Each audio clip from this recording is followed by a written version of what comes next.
વલસાડના ચીપવાડ railway underpass પાસેથી પસાર થતી વિદેશી દારૂ ભરેલી કારના ચાલકે મોપેડે અડફેટે લેતા અકસ્માત સર્જાયો। વલસાડ જિલ્લા પોલીસના ચેકિંગથી બચવા માટે બુટલેગરો અનેક કિમિયાઓ અપનાવતા હોય છે, ત્યારે પોલીસના હાથે આવતા બચવા માટે બુટલેગરો પોતાની કાર અનેક લોકોના જીવને જોખમમાં મૂકે તે રીતે ચલાવતા હોય છે, જેથી હાઈવે પર ફિલ્મી દ્રશ્યો જોવા મળતા હોય છે। ત્યારે આવા જ દ્રશ્યો સવારે વલસાડ શહેરમાં જોવા મળ્યા હતા।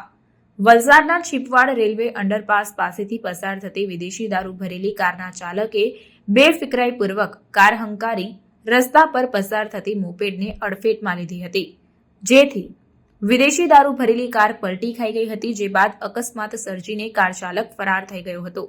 આ અકસ્માતમાં રાહદારી મહિલા સહિત 2 લોકોને ઈજાઓ પહોંચી હતી, જેથી ઈજાગ્રસ્તોને નજીકની ખાનગી હોસ્પિટલમાં સારવાર માટે ખસેડવામાં આવ્યા। ઘટનાને પગલે સિટી પોલીસની ટીમે તાત્કાલિક ઘટના સ્થળે પહોંચી રસ્તા પરથી કાર સાઈડ કરી આગળની કાર્યવાહી હાથ ધરી છે।